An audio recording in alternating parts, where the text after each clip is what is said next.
ခလေးတွေကိုဟိုးငယ်ငယ်လေးကတည်းကညင်ရင်ပြီးတော့မငိုရင်ပြီးတော့ဆိုပြီးတော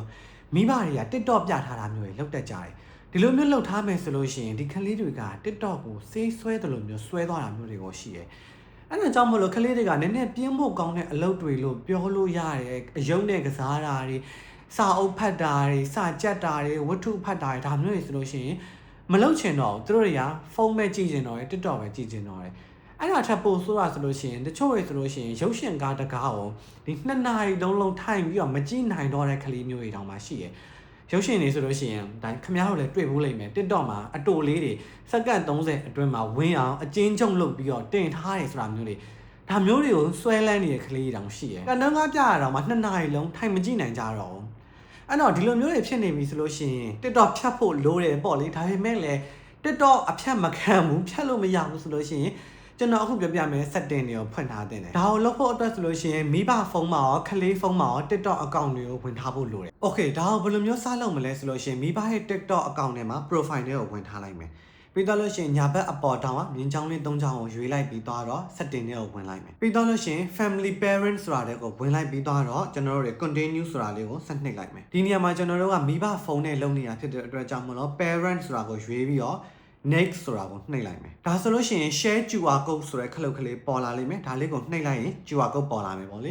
ေဒီ QR code ကိုခလေးရဲ့ TikTok account ကနေ scan ဖတ်လိုက်ရမယ်ပြီးတော့လို့ရှိရင် link ဆိုတဲ့ခလုတ်ကလေးကိုနှိပ်လိုက်မယ်ခလေးဖုန်းကနေဒါဆိုလို့ရှိရင်ခလေး account နဲ့မိဘ account တွေက link ဖြစ်သွားပြီးချိတ်ဆက်သွားပြီလို့ပြောလို့ရတယ်ဒါဆိုလို့ရှိရင်ကျွန်တော်အခုပြထားသလိုပဲမိဘရဲ့ account မှာဒီ link ချိတ်ဆက်ထားတဲ့ခလေးရဲ့ account ပေါ်လာလိမ့်မယ်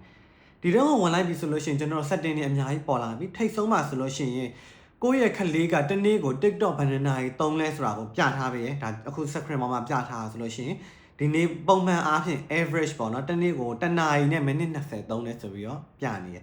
အကယ်၍ဒါ1နာရီလောက်ကတော့ပြဿနာမရှိဘူးဆိုပေမဲ့လည်း8နာရီ10နာရီ TikTok ကြည့်နေရဆိုရင်တော့ခလေးကိုပြင်ဖို့လိုကောင်းလိုမယ်ပေါ့လေဒါကိုထိန်းချုပ်ချင်တယ် control လုပ်ချင်တယ်ဆိုလို့ရှိရင်လည်းလုပ်လို့ရရင်နည်းရှိရယ်ဒီနေရာမှာညာဘက်မှာမြားလေးရှိရယ်ဒီထဲကိုဝင်လိုက်မယ်ဒါဆိုလို့ရှိရင်သူကဘယ်နေ့တွေမှာဘယ်လောက်ထိကြည့်ထားရဲဆိုတာကိုအသေးစိတ်ထားထပ်ပြထားပေးရယ်အဲ့ဒီအောက်မှာဆိုလို့ရှိရင်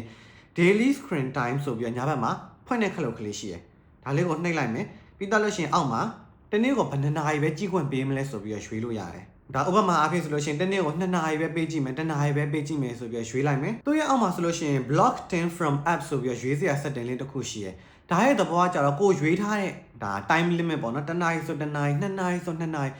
ပြည့်သွားပြီဆိုလို့ရှိရင် TikTok ကိုဆက်သုံးလို့မရတော့ဘူးဆက်သုံးဖို့အတွက်ဆိုလို့ရှိရင် password ဒီ passcode လိုမယ်ပေါ့နော်အဲ့ဒါပါမှဆက်သုံးလို့ရမယ်မဟုတ်ရင်ဆက်သုံးလို့မရတော့ဘူးဆိုတော့ဒါ setting လေးပေါ့ဘယ် password ထားရဲဆိုတာကိုသိချင်တယ်ဆိုလို့ရှိရင်အောက်မှာ show passcode ဆိုရင်ဒါလေးကိုနှိပ်လိုက်ဒီ passcode သိတော့မှ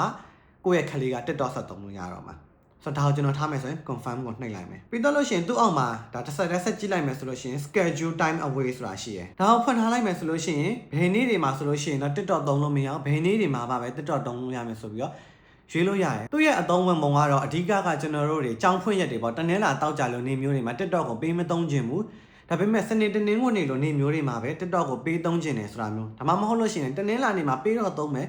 ဒါပေမဲ့ကျောင်းချိန်အတွင်းမှာပေးမတော့ကျောင်းချိန်ပြင်ပမှာပဲပေးသုံးမယ်ဒါမျိုးတွေကိုအတိအကျသတ်မှတ်ထားပြီးလို့ရတယ်အဲ့တော့ခလေးကကျောင်းသွားနေတဲ့အချိန်မှာ TikTok ကိုခိုးပြီးတော့ကြည့်နေလို့မရတော့ဘူးဒါပြီးတော့ပြီဆိုလို့ရှိရင်အောက်ဆုံးက setting push notification schedule ဒီကောင်လေးကလည်းအရေးကြီးရယ်သူရဲ့အသုံးဝင်ပုံကဘယ်လိုမျိုးလဲဆိုတော့ TikTok ကပုံမှန်အားဖြင့်ဆိုလို့ရှိရင် notification တွေတက်တယ်ဒီ notification တွေကိုကြည့်ခြင်းအားဖြင့်ခလေးကဒါ TikTok ကိုပို့ပြီးတော့သုံးပြစ်တယ်ဝင်ပြစ်တယ်ပေါ့လေဟဲ့ငါ့တော့ဖြင့်ဘယ်သူကစာပို့နေလို့ငါတော့ဖြစ်မှာသူက like ပေးနေလို့ comment ပေးနေလို့ဝင်ကြည့်လိုက်အောင်မယ်ဆိုပြီးတော့ဒီ TikTok သုံးခြင်းစိတ်ကိုလှုံ့ဆော်ပေးတယ်အဲအကြောင်းမို့လို့ဒီ notification တွေကိုပိတ်ထားလို့ရရင် setting ပိတ်တဲ့အခါမှာဆိုလို့ရှိရင်လည်းသူကအလုံးစုံအကုန်လုံးပိတ်ပစ်လိုက်တာမျိုးမဟုတ်ဘဲနဲ့ကိုကြိုက်တဲ့အချိန်အတွင်းမှာ notification မတက်တော့အောင်လို့ပိတ်လို့ရတယ်ဒါကဘယ်လိုနေရာမျိုးတွေမှာအသုံးဝင်မလဲဆိုတော့ခလေးကကြောင်းသွားနေတဲ့အချိန်မျိုးကြောင်းချိန်အတွင်းမျိုးတွေမှာ notification မတက်တော့အောင်လို့ပိတ်ထားလိုက်လို့ရတယ်ဥပမာအားဖြင့်ဆိုလို့ရှိရင်ဒါကြောင်းချိန်ဖြစ်တဲ့မနက်9:00 နာရီကနေညနေနေ့လယ်3:00 နာရီအထိ notification မတက်အောင်ဒါပိတ်ထားတာမျိုးကြီးလုပ်လို့ရတယ်။ဒါပြီးတော့ဆိုလို့ရှိရင်ပြန်ထွက်လိုက်မယ်ဆိုလို့ရှိရင်ဒီအောက်မှာ connection ဆိုပြီးတွေ့ရလိမ့်မယ်။ခလေးမှာ friend ဘယ်နှယောက်ရှိရဲတို့ follower ဘယ်နှယောက်ရှိရဲတို့ဒါမျိုးတွေကိုကြည့်လို့ရတယ်။ဒီ connection နဲ့ညာဘက်ကမြားလေးကိုနှိပ်လိုက်မယ်ဆိုလို့ရှိရင်ဒီနေရာမှာလည်းဒါနောက်ထပ်ဖွင့်ထားတဲ့ setting လေးတွေရှိသေးတယ်။ဒီတော့ဝင်လိုက်ပြီဆိုလို့ရှိရင်ကိုယ့်ခလေးရဲ့ friends တွေ followers တွေကဘယ်သူတွေလဲဆိုတာကိုအသေးစိတ်ထပ်ဝင်ကြည့်လို့ရသေးတယ်။အဲ့ဒီအောက်မှာဆိုလို့ရှိရင်direct message ဆိုတဲ့ setting လေးရှိတယ်ဒီထဲကိုဝင်လိုက်ပြီဆိုလို့ရှိရင်ကိုယ့်ရဲ့ခလေးကို